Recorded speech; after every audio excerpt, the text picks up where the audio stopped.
in here looking through our yellow packet. I'm on page 13, and this is preparation for your Algebra 1 Best and, of course, exam coming up very soon for that retake to get us our graduation requirements here in Florida. Number 22 at the top of page 13 says, find the quotient and write your answer in simplest form. And quotient is just the answer to division, so simplest form. So we just really need to simplify this. So let me, you know me, when I'm going for simplest form, I always get a little messier before it gets neater. So I'm going to break up the trinomial up top here and put each piece on top of my the bottom, the divisor, to give me 4x to the power of 4 over 4x squared minus 8x cubed over 4x squared minus 12x squared over 4x squared, right? Every fraction is a division problem. So now that I'm here, we just need to remember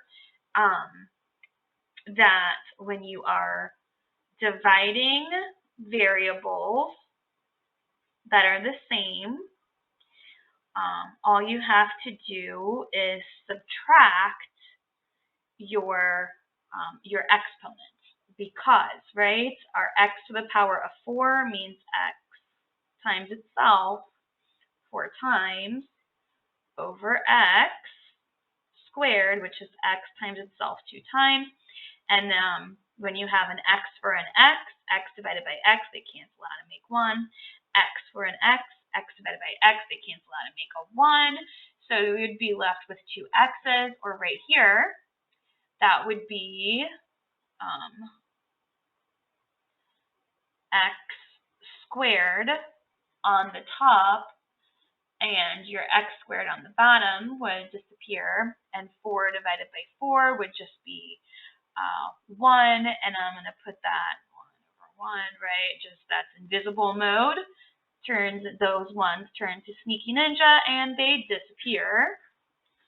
And now the next piece, minus 8 divided by 4 is 2, and x to the power of 3 divided by x to the power of 2. Like I said, we can just subtract our exponents, so we're left with x to the power of 1 as our numerator, and everything at the denominator turns to 1, and I've got some Sneaky Ninja 1s that are going to disappear here. Goodbye. And then this last little piece, 12x squared divided by 4x squared. 12 divided by 4 is 3. X squared divided by x squared is just 1, and everything at the bottom turns to just 1. So Sneaky Ninjas, say goodbye, make a quiet exit, and our whole denominator just turned to 1, so we're just dividing by 1, so I'll just move my minus signs up here, and I'm already done dividing my polynomial here, and I'm in simplest form. I know that because this is the only x that's got a square, this is the only plain x, and this is the only plain number with no variable.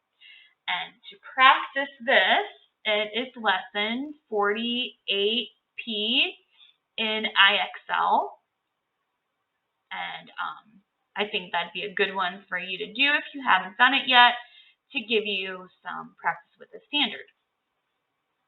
And now moving forward to number 23. Does the data below represent categorical, numerical, and univariate or bivariate data.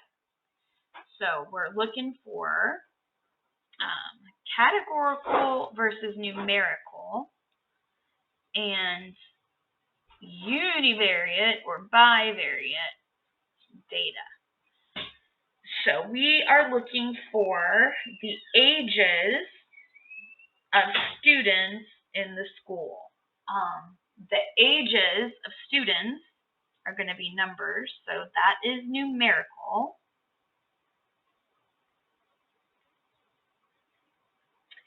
And univariate versus bivariate is just saying whether you're going to have one variable or two variables. So ages of students in the school is going to be just one variable. So we'll say this. And for this lesson, I didn't find it on IXL, so really it's just making sure that you know that this vocabulary could be coming at you on the test, right? Categorical, are you putting things into categories or are they numerical with numbers? And univariate versus bivariate, is there one variable or two variables that you're looking for whatever little scenario they give you? So let's keep going on this page to number 24. You survey teachers about whether they like country or rock and roll music. According to the survey results, 50 of the teachers like country music,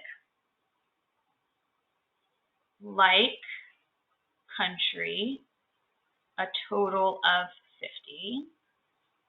Okay. 20 of those teachers dislike rock and roll. So of the 50 who like country, 20 dislike rock and roll. And 60 of the teachers dislike country music. And that sounds like the total. So I'm going to put that here. 60 teachers dislike country. And 30 out of the 60 like rock and roll. 30 of these guys like rock and roll. Now I can finish filling in my frequency table here by adding and subtracting. 50 plus 60 makes 110. And if there's 50 total teachers who like country, 20 dislike rock and roll, that must mean that 30 like it, because they didn't give us a category for indifferent. So, and we've got 60 total teachers who dislike country music. If 30 of them like rock and roll, that leaves 30 to dislike it. And for teachers that like rock and roll, we've got 30 plus 30 makes 60. And teachers who dislike rock and roll, we've got 20 plus 30 makes 50. And now you can just double check by adding up your columns and rows and make sure the totals all add up. 30 plus 30 is 50. Check. 30 plus 30 is 60. Check. 60 plus 50 is 110. Check. 30 plus 30 is 60. Check. 20 plus 30 is 50. Check. 50 plus 60 is 110. Check. And to practice this standard on IXL, we've got lesson 9.3R.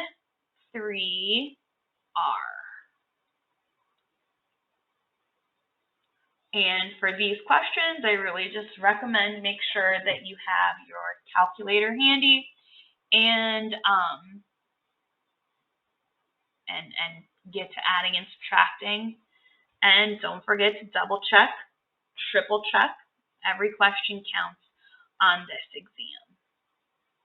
And we've made it to the last question on the page, number 25, page 13. You deposit $200 into an investment account that earns 6.5% annual interest, compounded annually. You make no additional deposits or withdrawals. What is the balance of this account after 5 years? So since your account is compounding annually, this is saying that we have compound interest, which you've got a formula for this on your reference sheet. So compounded annually, I'm going to focus on those keywords first, because as soon as you see that, get your eyeballs to your reference sheet and copy down the formula. The amount equals P, which they say is the principal, times 1 plus R over N to the power of N T. Now we can take the rest of the information from our word problem and plug it into our formula to find out the balance after 5 years. So I'm going to go right here to the deposit, which is the first amount of money that you put into the account, the initial amount. That is your principal balance. So I'm going to erase P and fill in 200. I think fit it in there, 200. And our account earns 6.5% annual interest. I'm going to take this 6.5% and I'm going to turn it into a decimal. So I'm going to divide it by 100. And when we divide by 100, you can do that on the calculator, or I'm just going to move my decimal up to the left 2 times. So that's the rate. So I'm going to put that in for R.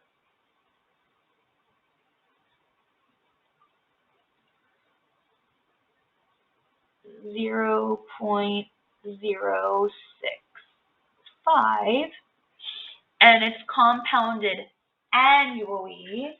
So our N is 1, compounded annually, the number of times it is compounded annually, once per year. So I'm going to erase these N's. Oops, that was a T. And fill in a 1. And then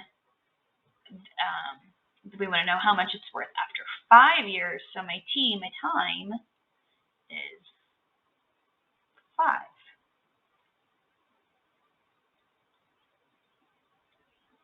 And now I'm just going to clean this up a little bit. Amount equals 200 times, and anything divided by 1 is just like, that's that number. So I'm going to erase that. And we've got 1 plus 0.065, so 1.065. Don't believe me? Then put it on the calculator and prove it. And then to the power of 1 times 5 is 5. And now when you put this in on the calculator, you've got to put in according to PEMDAS, right? So before you can multiply this times 200, you got to take care of your exponent first. So in the calculator, put in 1.065 and put it to the power of 5. If you don't remember where the to the power of button is on the calculator because you're testing and nervous and whatever, then you could just put in 1.065 times 1.065, 1.065, 1, 2, 3, 1.065, 0.065. But if you forget how to put that exponent in on the calculator, I'd multiply that a couple times to make sure you get the same number every time, because that's a lot of opportunities to misfire on a button. And then when you get that number to the power of 5 and then multiply it by 200, you will find that the amount in the account after 5 years is $274.02.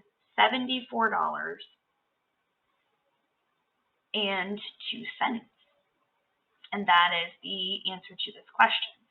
I know in class we did a similar lesson to this on IXL, but that was for simple interest. And now you have compound interest. So I would recommend that you practice the lesson on IXL for compound interest, which is lesson QSF.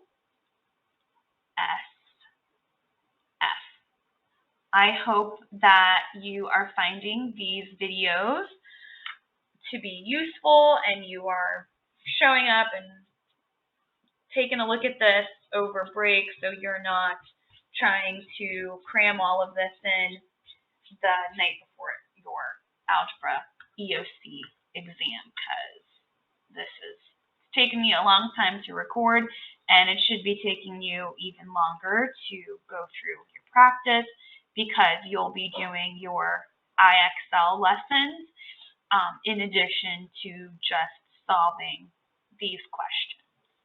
And I hope you're making some good math choices, and I hope you are choosing to do some lessons on IXL that match these standards so that you can go into your algebra EOC feeling confident and you're ready to pass. And we're getting so close to the holidays. Tomorrow's Thanksgiving, and you've got this test coming up soon. I really hope that you give yourself the gift of doing the right thing, studying and passing your exam and feeling really great going into the rest of your senior year.